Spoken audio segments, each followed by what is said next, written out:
This episode of Southeast Iowa Today is brought to you by Griner Auto Body of Washington, Iowa. Using state-of-the-art techniques and decades of experience to get your car back on the road after an accident. Car Doctor of Washington, Iowa. No matter who Frankensteined it, they can fix it, clean it, and customize it. McDonald Boneyard of Keota, Iowa. For all your farm equipment and auto recycling needs. Hinshaw Trailer Sales of Richland, Iowa. You need a trailer? They've got your trailer, and they can fix what they sell and don't in their full-time repair shop. Girling Repair of Winfield, Iowa. If your mower is dead, call Fred, your Husqvarna, Aaron's, and Gravely dealer. Fred also fixes and sells snowblowers. B&B Propane and the family of jet stops. Dutch Market and Coffee Talk of Washington, Iowa. Dutch Market can handle all of your grocery needs, and they even have a conference room you can use for free. Coffee Talk's drive-thru is open and ready to serve you coffee, energy drinks, sandwiches, baked goods, and ice cream. They all present the award-winning Southeast Iowa Today. Here's the author of Christie's Journey, The Beat Goes On, and your host, John Bain. Thank you, announcer Cody Roy of NewEnglandDukes.com and your Golden Pipes for that wonderful introduction. Today I am in front of the Fairfield Arts Convention Center in Fairfield, Iowa. They've got the 2025 Southeast Iowa Farm Show going on today. It's 25 degrees outside. That's Fahrenheit for our friends in Canada. And sunny and windy. A little chilly, a little cold, but still a beautiful day. Let's go inside and check out the farm show. Sheriff Bart, thank you so much for being on the program today. What are your thoughts on the 2025 Southeast Iowa Farm Show? It's a great event. The Sheriff's Office themselves has been participating in the event since the beginning. And this is the 10th year, right? I believe it is. And we show up, we bring a few things for the kids. We talk to people. It's a chance for people to talk to us, ask us questions, concerns. But it's a great public event. It's one of the numerous public events we do throughout the year. What's your favorite part of the farm show? Just seeing the people. Okay. You know, we have a lot of support within the Sheriff's Office. They express their support. They express any concerns they might have that we should address, and it's great seeing the people. And how important is that, really? I mean, to me, I would think that's like one of the most important parts of your job. It is the public relations with the community. We stay in touch with the community. We talk to whoever on a daily basis, and we attend. I don't know. I believe we probably have over 24 events throughout the year that we attend. We participate with deputies and get involved in the community. And right there, that's at least 2 a month it averages out to. Correct. I mean, there's a lot of people that can't say that. No. And we've emphasized that. We like to do it. We have a very good community here, and we participate with them and stuff like this. Well, if there was one question I should have asked you about the farm show and I didn't, what should I have asked? Good question. Just come out and have a good time. I believe they have popcorn. They have food out here coming up. So popcorn smells great. It is, but it's just the amount of people that come together on a Saturday morning. Come out and enjoy. It's awesome. Well, Sheriff, this has been, at this point in time, 2 minutes and 8 seconds of podcast excellence. Well, great. Thank you very much. Thank you, John. Uh-huh. I hope you're enjoying this podcast episode, and if you are, please make sure to give it a like, make sure to follow and subscribe. It's free. John and Rebecca from Kelly Supply Company, thanks for being on the podcast today. Good to be here. Oh, you're quite welcome. Now, as people that have been watching this, I mean, I've had several different interview segments on this particular episode. They know that we're at the 2025 Southeast Iowa Farm Show. So, obviously, we don't need to say that again, but I just did. That's my attempt at some sort of humor there, folks. But we'll go first with John, since Rebecca's holding the microphone your way. Tell us a little bit about Kelly Supply Company? So we are a privately owned hardware store. We provide plumbing, electrical, hydronics, hydraulic hose crimping, fittings. Partnered in one of the largest buying groups in North America. So it pairs us with companies such as Banjo, Timken, John Blue, Gates, Phil Wright. Yeah. Help him out, Rebecca. Help Rebecca. We have just now picked up Diablo tools, so we're doing a lot with them. Like you mentioned, Timken, we have the belts, the bearings, the sheaves. We also have a lot of Kuriyama hose. So a lot of ag type hose with drainage, suction hose, the reinforced. We do a lot with Banjo that pairs with that. We'll even press on the fittings for Banjo and cam lock. Like you mentioned, we do the gates, so a lot of hydraulics. We do crimping there at the store. And I think that's a good, pretty overview of. And we kind of pride ourselves on not working with just contractors, the everyday DIYer. You know, we love having people come into the store and being able to help them with the problems they have with their home remodel or problems on the farm. And your locations, you've got several in Southeast Iowa. Can you tell the towns that you guys are in?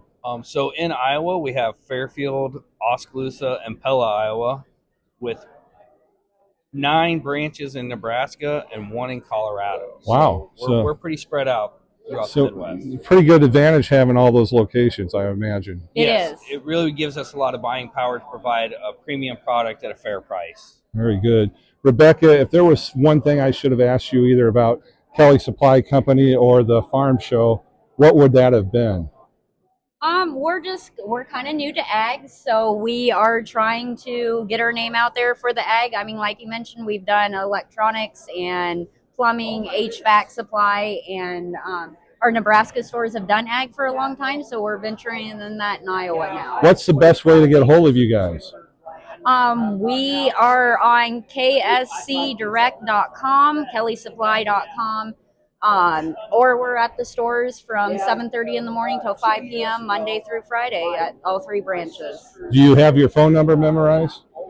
Our Fairfield store number would be 641-472-3171. Okay, well, while you were giving all that website stuff information out, I was putting it on the screen, so people are able to see it, and they also are able to see and hear your phone number. So the folks that are watching, they've already saw that stuff, and they can always back it up and rewind it and watch it again. The folks that are listening, you just have to rewind it and listen again if you missed it. But thank you both for being on. Yeah, you're welcome. Enjoy the farm show. Thank you.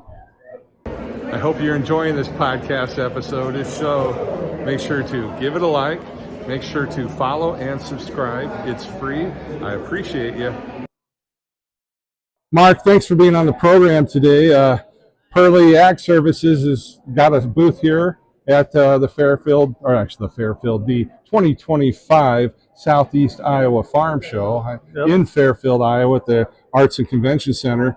I was walking by and I saw something on your table here that just really caught my attention. I'm like, that's a big ass drone. That's a big one of the bigger drones we have. It's a EA Vision J100. It carries 12 gallons of product to spray with, and fully loaded, it weighs around 200 pounds. Wow, let's get a little closer to that. I'm going to come on around this side here. You can stay over there. And so this tank here, you said that's 12 gallon? Yep. So how much can you spray from the air from this drone? How much does 12 gallons cover? Well, depends on the product, but mostly what drones do in the United States is fungicide application in the corn belt, on corn and soybeans, and that's usually done at 2 gallons per acre, which is what an airplane also applies at. In this tank, we can do 6 acres per tank. Wow, that's incredible. In the fields we have around here, we can get about 40 acres an hour. 40 acres an hour. That's incredible. And this is the EAJ100. And what brand is that? So it's EA Vision. It's a new drone to the United States market. They've been used outside of the United States for the last year. Last spray season they were used. EA Vision was founded in California in 2015. There wasn't any investment opportunities in the ag drone industry at that time, so they went to China where ag drones were a bigger market, and now AgriSpray out of Missouri is the U.S. distributor for EA Vision. We also use DJI drones, but this is a superior drone than like the T50. The big difference is the LiDAR for the front. Instead of using radar, it uses LiDAR for obstacle avoidance and terrain following. Now, can you operate this thing? Yes. Yep. Yeah, it's all automated. The spraying operations are generally automated, and we have exemption through the FAA where we can actually fly 3 of these at a time per pilot. That's incredible. So you guys be at the end of a big field, all on the same side, I'm assuming, and you just all go at once? And well, yep, we'll go to a field, then we'll divide the field up. We'll set up the field. We'll split it into however many parts. We're going to run 2 drones, which is normally what we do. We'll split the field up into 2 halves and then send 1 drone to one half and 1 drone to the other. Now, I don't know a lot about crop dusting. I'm 58 years old, and I've had many planes zoom over my head as I've been driving by, and of course I always have to gawk and look and everything else, and it's one of the coolest things you'll ever see in person. They get pretty low to close to the crops in the ground. I'm imagining these things probably just hover a few inches above? Or No. So release height is what we're going to talk about. Most chemicals are labeled for a 10-foot release height above the crop for aerial application. So that's what the plane is supposed to be flying at. Now the plane, obviously, because the pilots don't want to die, if there's obstacles at the end of the field, they have to pull up early to avoid the obstacles. Right. Whereas with our drones, we don't leave the field to turn around. So we maintain that height all the way through the field. So we get very little drift. So with a drone, all of your product stays in your field. Wow.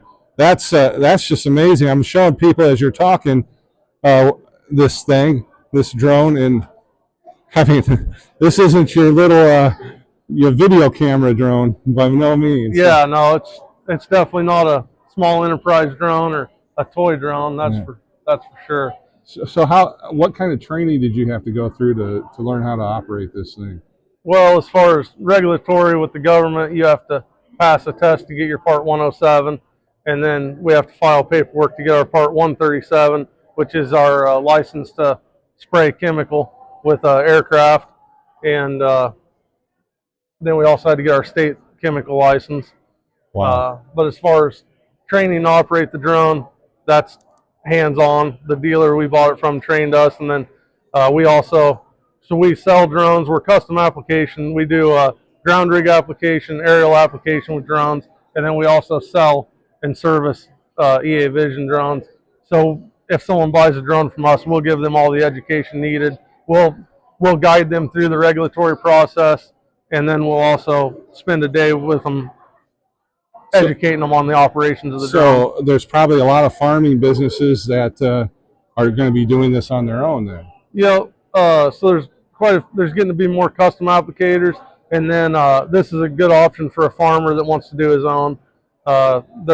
This drone base package is around $30,000, which compared to the cost of an airplane, is doable for a lot of farmers. Yeah, I imagine the ROI on it over time is probably a lot quicker because you've got that one-time purchase cost, and then you don't have to pay someone else to apply it. Yep.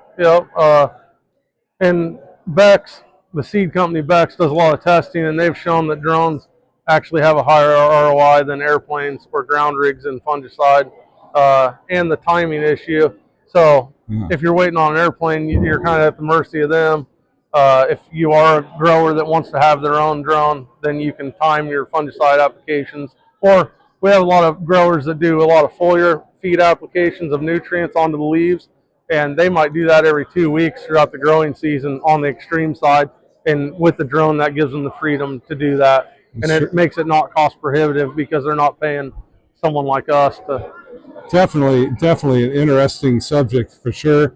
It seems to me like the friendly skies are getting a little more congested, and someday when I'm using my flying car, I'll have to look out for you guys with the drones. Yeah. Well, hey, Mark, thank you so much. Yep, thank you. Lots of neat people, good food, and interesting booths and products here at the 2025 Kenny Norton Farm Show here at the Fairfield Arts and Convention Center in Fairfield, Iowa. If you're liking this episode, give it a like. Make sure to follow and subscribe. It's free. And I appreciate you. Lee. Hi. Hi, good to see you again. Yeah. We're here at the 2025 Farm Show, Southeast Iowa Farm Show. What are your thoughts?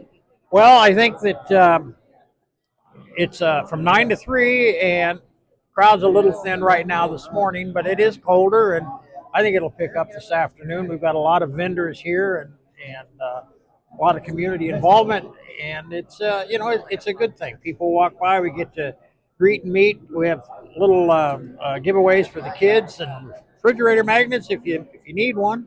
So I would encourage everybody to come out and enjoy the time and conversation. Obviously, Jefferson County has a lot of agriculture in it. Explain the importance of agriculture to the county. Well, in my humble opinion, it is the backbone of Jefferson County. We have a lot of great companies in town, but agriculture is the foundation which everything else is built on. And I firmly believe that without ag, we would not probably be here, to be perfectly honest with you. Well, in 2025 and years to come, and in the years past, that ANF, America Needs Farmers, stands true today, doesn't it? It does, and we have a lot of our agricultural families that invest heavily in Jefferson County in terms of infrastructure, the blood, the sweat, the tears, and there's a misnomer, in my opinion, again, that this term corporate farm is overused or misapplied, because families have learned over the years, they're still family farms, but they've learned of the economic benefits to incorporate. So when you start pointing fingers and saying, these are corporate farms, yes, they've incorporated, but they've incorporated because of an economic benefit to it. They're not companies from Timbuktu that have come here and located. They're still the family farms. They're still, century farms. All of those things still exist. They're still here, and 99% of our farms, our agriculture in Jefferson County, are family owned. That's incredible. And it's evidenced by what's here, and the community that's here is invested in ag. So, you look, we've got Precision Soil Service and Pioneer and companies of that nature that are here. Obviously, they benefit from agriculture, but they also support our local agricultural community. Well, they sure do, and it's obvious that the Jefferson County Board of Supervisors supports the ag community too. We definitely do, and I think that's it's a positive in terms of our ability to help them wherever we can, but they help us more than we help them. So I'm grateful for our family farmers and the young ones that are growing up on the family farm. And I honestly think that there's a quality of life that's there, and an ideal that's installed in kids that are growing up on the farms. Go to 4-H and look at the camaraderie between those kids and the things that they do and the lessons that they learn and the challenges that they meet.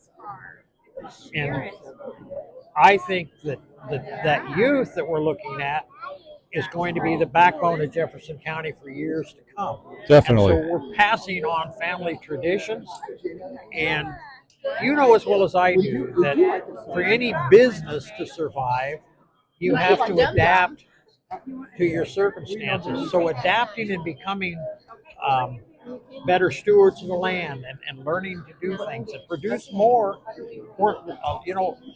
We're losing farm ground to city development and stuff. And I'm not finding fault. I'm just simply saying that when you pour concrete, you're never going to farm that land again. Right. So our farmers have learned to produce more product on less acres. Right. And so they're adapting to the environment, to the circumstances that they've been dealt with, and continue to produce and continue to feed us and make this county what it is. Well, that's wonderful. Let's go. I'm going to take the microphone. We're going to hand it to Susie now. All right. Thank you for all that. Yep. Susie. She's visiting with a couple. Susie, thanks for being on the program today. Well, thanks for coming today. How You're are you? welcome. What are your impressions of the 2025 Southeast Iowa Farm Show? This is always a good chance to talk to folks, your constituents that you don't get to see every day. They're all here. Yeah. Yeah. That's a neat opportunity. It is. Are they happy with the Board of Supervisors at this time? Well, we haven't heard otherwise yet. Well, that's a good thing. So, but the budget's not done. Okay. And that always gets people's attention. That's correct. Yeah. That's correct. So what's your favorite part of the farm show? Visiting with the folks that I don't usually see, and, it's so fun to see the kids. Oh, yeah. They get real excited. When I was walking in, they were just, a lot of the kids, that family was right behind me. I held the door for them, and I was like, the kids were just bubbling. They were ready. Oh, yeah, because you can. We got goodies here. Yeah, everybody has goodies. Yeah. So how was your trip down today? Beautiful day. Good. I pulled into town, and there were just a little bit of snow flurries, and I went about 2 blocks, and they disappeared.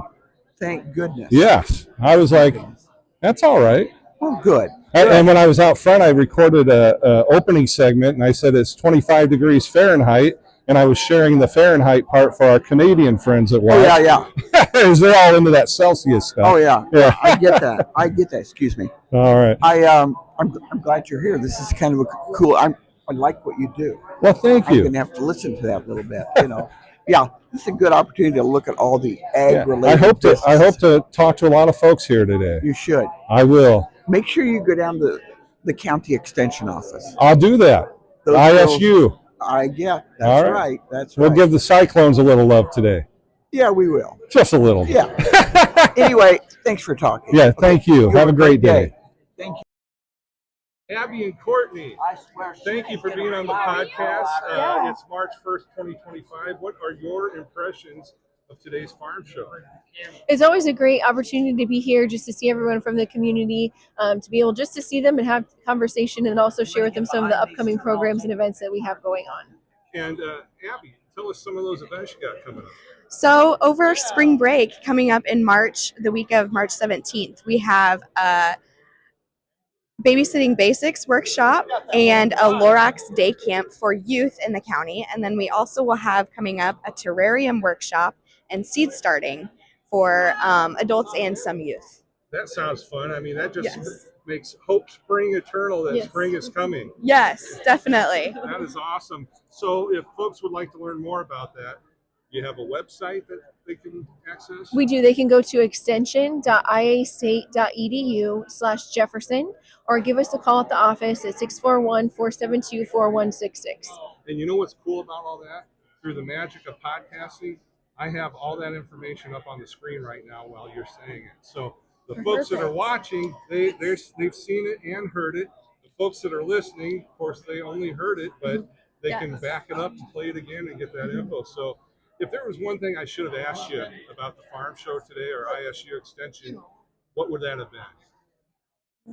We also have a couple of guest speakers here today. A couple of our specialists are here. We have an agronomist and digital ag specialist that are going to give a presentation about drones. And then we also have a farm business management specialist who's talking about ag decision maker. And so if you missed those today at the farm show, again, you can go to our website or give us a call and we can get that information for you if you're interested. All right. I just put that website address up there one more time for you. This is all incredible. It's really neat here in Jefferson County, but it's for all of Southeast Iowa, and this event is free. Yeah, I think it's really cool. This is my first farm show that I've been to, but there's quite a bit of people here. It's awesome. It's great. There is. Well, ladies, thank you both for being on. Thank you. Thank you for having us. Yes. Well, that's a wrap for the 2025 Kenny Norton Southeast Iowa Farm Show right here in Fairfield, Iowa at the Fairfield Arts and Convention Center. Thank you for watching. Thank you to my sponsors. Thanks to everybody that was on the show today, of course. I should have said that first. And thanks to my sponsors, Griner Auto Body, Car Doctor, McDonald Boneyard, Hinshaw Trailer Sales, Girling Repair, B&B Propane, and the family of Jet Stops, the Dutch Market, and Coffee Talk. I'm your host, John Bain. Stay friendly, Southeast Iowa.